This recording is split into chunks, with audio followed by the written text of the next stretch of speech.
Welcome to Innovation and Leadership. Today on the show, I've got Cameron Dayton. This is before people started bandying around the word transmedia, which I think gets way overused these days now by a lot of people who either don't know what it means or don't know how to do it properly. This is another episode of our Innovation and Leadership series where we interview pro athletes, world-class musicians, CEOs, Hollywood filmmakers, and a wide variety of other high achievers. Cameron, thanks for making time. Thank you. So, tell us a bit about your cool job.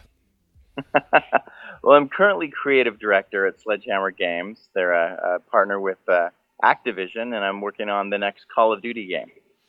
And for people who are not familiar with that dynasty, can you give people a bit of a scope? You know, maybe people who aren't video gamers to understand just like what a dominant title that is in the video game world. Oh yeah, Call of Duty is one of the biggest titles in the industry, and it's known internationally as a best-selling game title, and has been so for years now. And it's a title that Activision now divides out between three different partner studios: Infinity Ward, Treyarch, and Sledgehammer, the studio I'm with. And every year it's a new adventure in some sort of a military context, and duty and the military vision plays a big role in what's happening. But 1 year will be a war from the past, another year will be current or similar to current day warfare, and we've even had recently some very futuristic spins through what war might be like in the decades to come. Yeah, isn't it like, I don't know, correct me here, I want to say there's like 14 games or something since 2003 in this dynasty? Yeah, and they've all gone in very interesting directions and all had their following. The next one that I'm working on, which will be available this fall, is a return to the kind of spirit and goals of the very first Call of Duty game. We're going back to World War II. In fact, that's the name of the game is the extravagant Call of Duty World War II, and the game is going to take us through some of the more interesting parts of the battles on the European theater. There's a very vibrant multiplayer aspect to the game, and then there's the what has become a very popular mode to the game of it's a zombies game where waves of endless zombies come at you, and it's called the co-op version of the game, where you team up with other friends. And sorry, that truck just drove by there. Were you able to hear me? Yeah, you're good. Okay.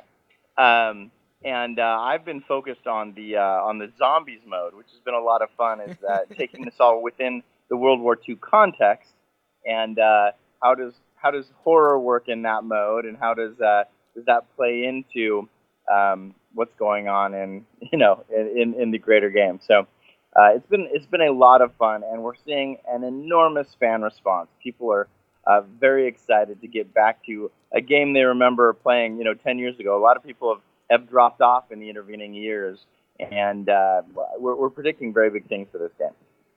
Yeah. Well, I mean, as you and I have known each other over the years, I think I told you, my brother and I, as little guys, we our mom brought home a box full of Atari games from some garage sale she'd been at, and that was what our Saturday mornings were doing, right? And then as teenagers, we saved up and bought a Sega Genesis, and we're playing our friend's Super NES, right? But video games were always kind of this like side thing for teenage boys, and that's it, and kind of this side thing where now, I mean, it is a significant revenue source in the entertainment world. How have you seen the shift of the role of video games in society during your career? Oh yeah, I mean, my original intent was definitely not to get into video games. I didn't even think that was a job. I assumed whoever did it on the side of their other real job. I mean, I was I was headed to med school. I was in the pre-med program and had all my chem, my OChem, my physics knocked out of the way before shifting over to animation. And it just became more obvious to me that games were turning into something more than just a way to waste your time, something more than just an entertaining thing to do when you had nothing else going on. I started seeing more powerful stories being told. And when you see a story being told where your audience is the protagonist, that invites so many powerful events to take place because all of a sudden the audience gets to think, well, what decision would I make? What decision did I make when confronted, with this choice? And the numbers, the industry's growth have shown that it's definitely a powerful way of entertaining and sharing a story. The even 10 years ago, the industry was starting to nudge past the film industry, and now to the tune of almost $20 billion more this quarter than the film industry. It's big, and what it means is there is a need in our culture for people to explore with their imaginations, to feel like they can be someone else or experience something that they can't normally do there. And I think it allows us to ask interesting questions and put ourselves in other people's shoes in a way that hadn't really been possible before. Yeah. Well, I mean, I was looking at the 2016 numbers, and you had, a couple $1 billion of accessories and not quite $4 billion of hardware, but really the story is $25 billion worth of content, Yeah. and the story Yeah. is really driving this, right? A $30 Yeah. billion industry now. You are a writer at heart, I feel like. Why don't you talk just for a minute about, how you and I met and your previous work with Orson Card and, writer of Ender's Game and that kind of stuff, and Right. the story approach to the video game world. Okay. Well, I was part of a small studio that did animation. We did it for video games, and the studio was called Glyphics, and we did the little movies that would happen after a level was won. And it was a lot of fun. Taking these worlds that the game developers had built and bringing them to life with these movies. But after a while, I sat with some of the other people who worked there with me and said, you know what, we've got stories that we would love to tell, and we've got some ideas about how to tell them. What if we put together a game design studio on our own? I think we've actually got all the manpower here that's needed to do this. And we were young and ambitious and maybe a little bit dumb, and and so one of the first things we did was set out. This was back in 2001. We put together a game idea. We thought it was amazing. It was Star Wars meets Lord of the Rings. I mean, we were aiming at everything, man.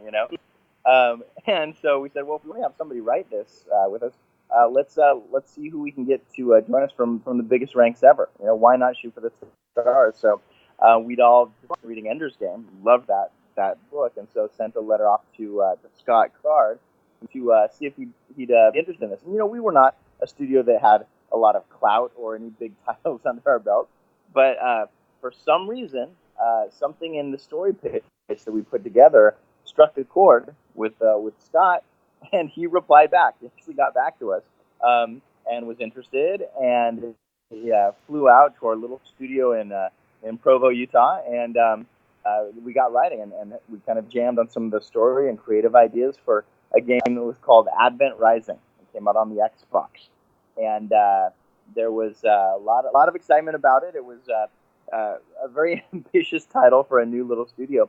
But one of the most exciting things for me about putting this together was, I mean, we were a tiny studio. There were six of us, initially putting all of this together. And Scott got out and starts writing the script for the game, and he gets to we had 20 levels in the game. He gets to level 2, and his agent calls and says, Scott, we've got a novel that all of a sudden the contracts come up, and we've got to pull you back off this. And so we had a deadline coming up. We had a video recording session in LA set up, and so everybody looked around. I was the only one who'd been published before. I had a short story published years ago, and so they said, Cameron, can you pick this up? So I had to try and replicate Scott's tone and do levels 3 through 20 and fill those in, and kind of carry the Scott Card torch in the type of narrative he was giving, and we're able to put that out, and he paid me probably one of the highest compliments he could have paid me. He said, you know, Cameron, I was reading through this and had a hard time telling where my writing ended and yours began. So that was pretty cool. And you know, so right off the bat, I got a writing credit with a New York Times bestseller, and a Hugo and award-winning science fiction author. And so from there, the game hit some snags. There were some issues with we were with a small publisher who hadn't really been able to do the bug testing we needed, and so there were some bugs and some things that we didn't like how it had come about. So we kind of reformed the original developers of Advent Rising into a group called Chair Entertainment, and we had just as lofty goals. We were going to try and put out games that were tied to storytelling, and this gets to the writing part you had mentioned earlier. Hey, can I just interrupt you for 1 minute? Do you yeah, know sure. So I was super stoked when you talked about me of helping out with that.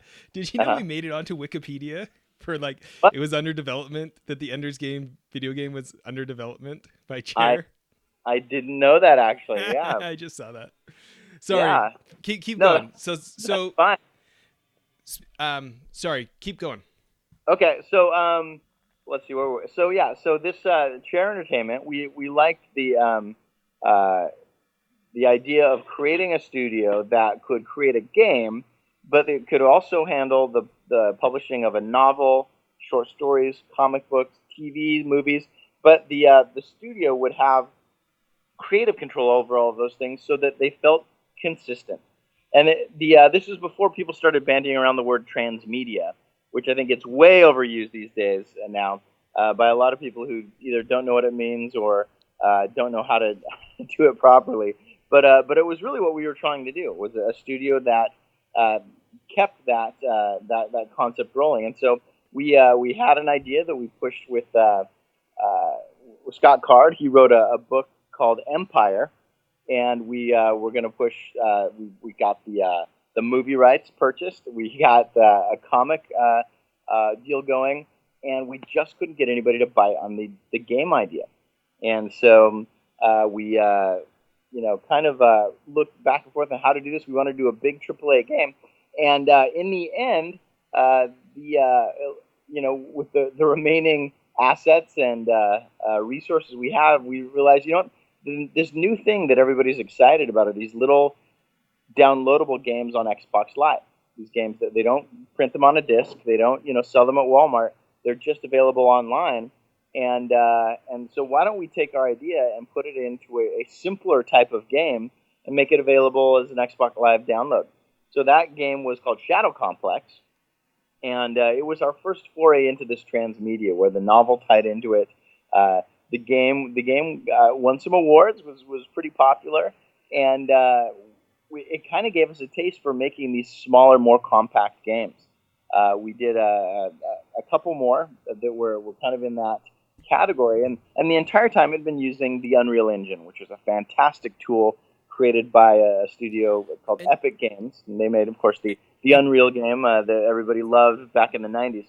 Can I pause you for 1 second? Yeah. Because I think you brought up a comment, and I think it's one of the things when we first became friends that was most interesting to me.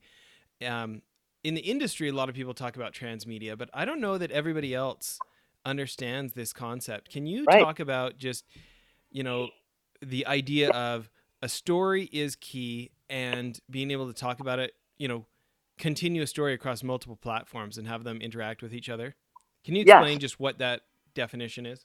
Yeah, well, I think, the easiest way to describe this is to deal with the frustration I think we probably all had as kids when there was a movie that you watched that you loved, or a cartoon that you watched, and then you found out that, oh, geez, the McDonald's Happy Meal this month has a little book that comes with it, or has a toy that comes with it, or a comic book that comes with it.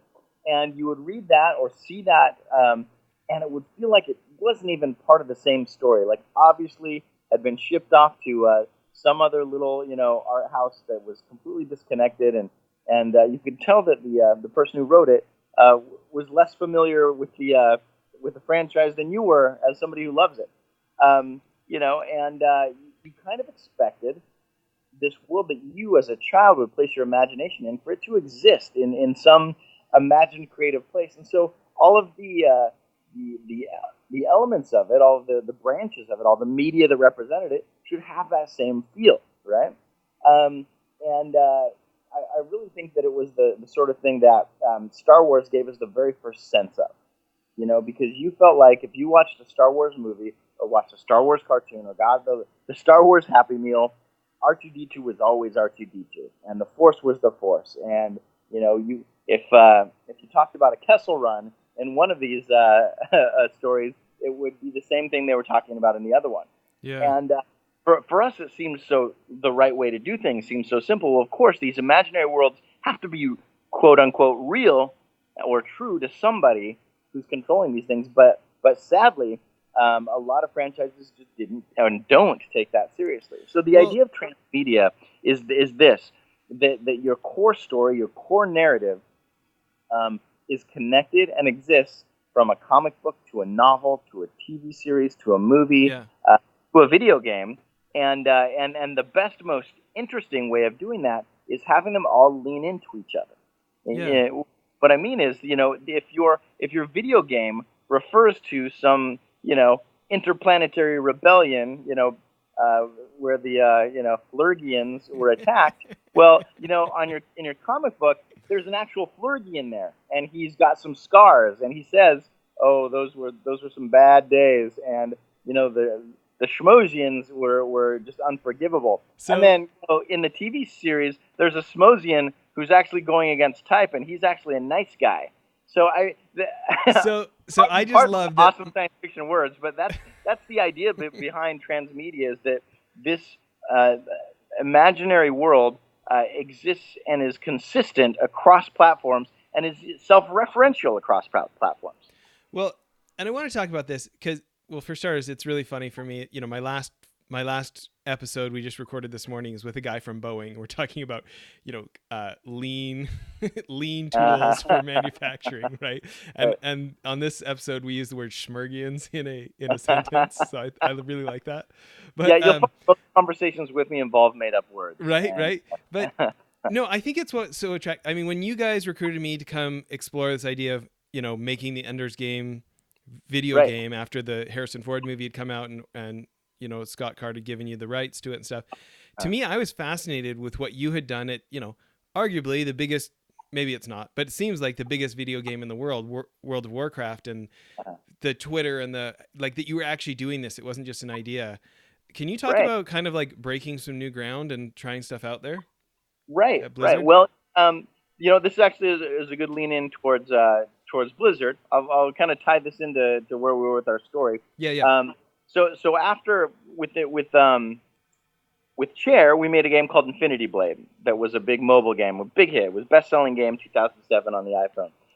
That got some attention with some of the bigger studios, and I started talking with Chris Metzen over at Blizzard, and they brought me on. I was initially on the original Titan team, which was sort of the precursor to Overwatch, and shifted over to the creative development team, where I started doing a lot of this transmedia. So that was really where I first cut my teeth, and it was a great place to practice this because you've got legions of loyal fans who are just hungry for anything that you deliver them, And so we had this, one of the biggest games on the studio makes is a game called StarCraft, and they had they just come out with StarCraft 2 with Wings of Liberty, and the next one was going to be sort of a sequel to that, focusing on the Zerg, which is a more kind of insect-like alien race. And they wanted to make sure that the audience was engaged because they'd seen a fall-off in people interested in buying the novels and people interested in reading the stories on the web. And my proposal was that we hadn't been involving the audiences as much as we could in the story and making it an active thing.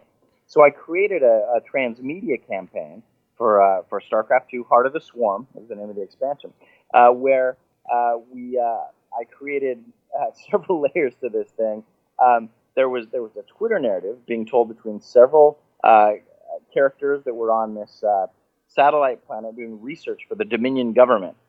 There were short stories being released on the website that synced up with those elements, and it was all protected behind a password that the audience had to get in and actually hack into the hexadecimal coding on the front page to find. It wasn't a story we were just dumping on their laps. It was something that we were forcing them to hunt down. And the minute your audience is trying to find a password, the minute they're trying to hunt down your story, they're already engaged. They're already playing your game, essentially, before they've even picked up the disc.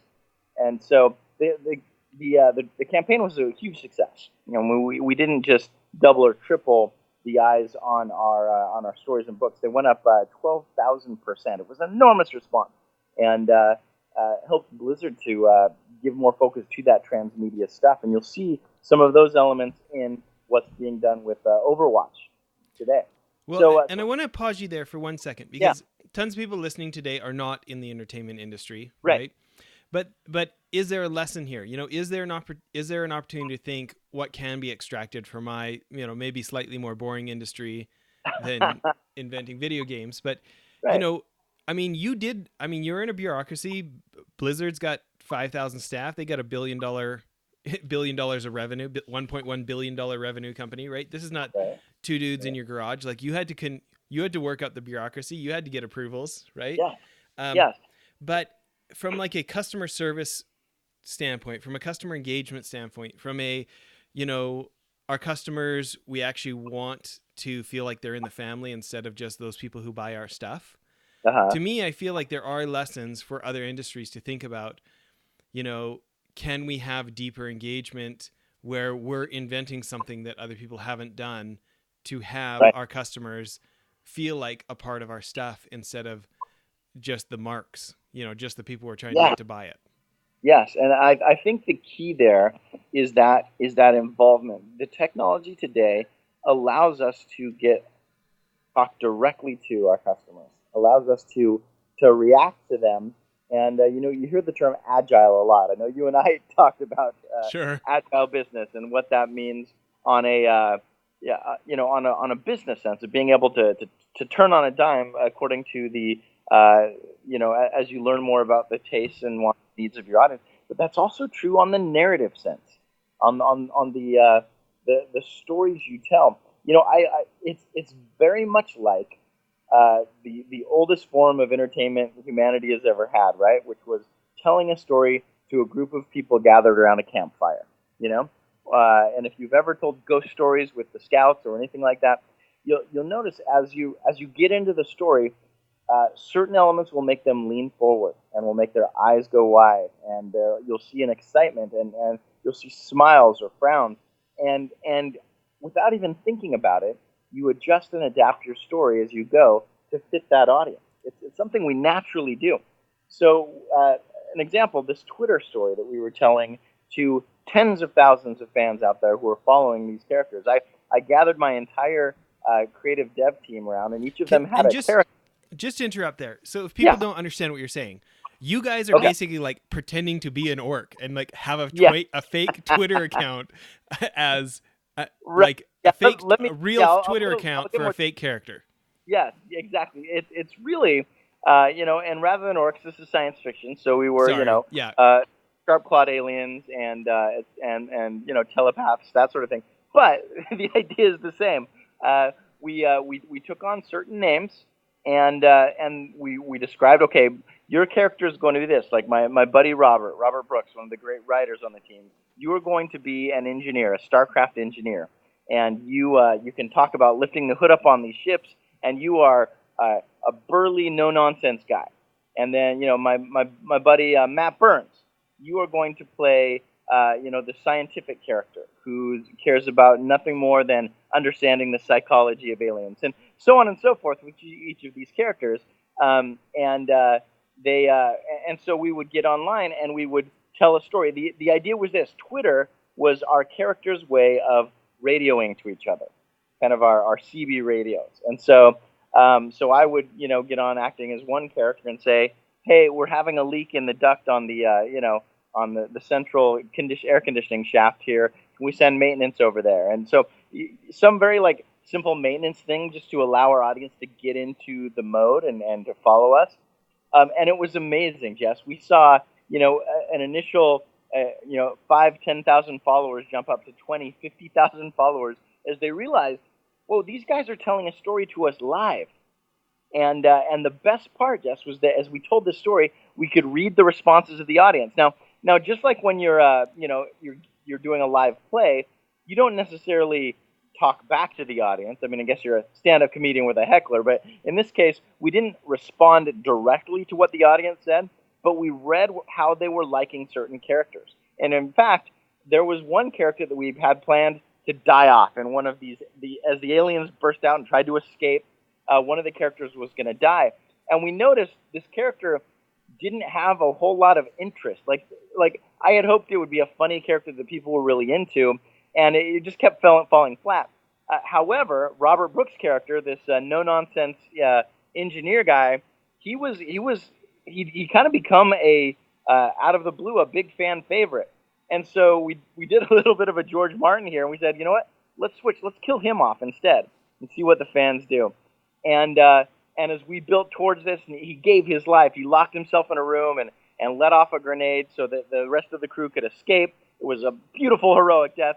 And the Twitter went wild. And no, why did he do this? And there was, weeping and wailing and gnashing of teeth. And it was so much fun. And the best part was that our audience felt like we, as storytellers and creators, weren't off in some ivory tower somewhere, dictating what would be cool, but we were talking with them, and we were on the ground telling them stories. And it was a wild success. And it was the sort of thing I've tried to pattern any of the projects I've worked on since then in a similar vein, which, leads us to the Ender's Game project that you and I worked on. And let's do this. This is a good place to end for part one. And it will have it be the cliffhanger. Everybody should listen into part two of all this meaningless fun.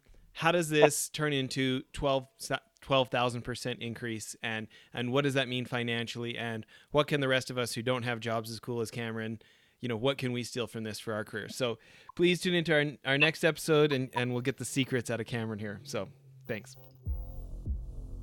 Well, that's it for the episode. One other thing I wanted to tell you about, if you remember the guys from Convoy in episodes back, Ken Free and Trent Mano, I went on one of their CEO trips to New York, and I met a guy named Brent Thompson, very successful entrepreneur. He was former CEO of Jive Communications, big company now, I think $300 or $400 million.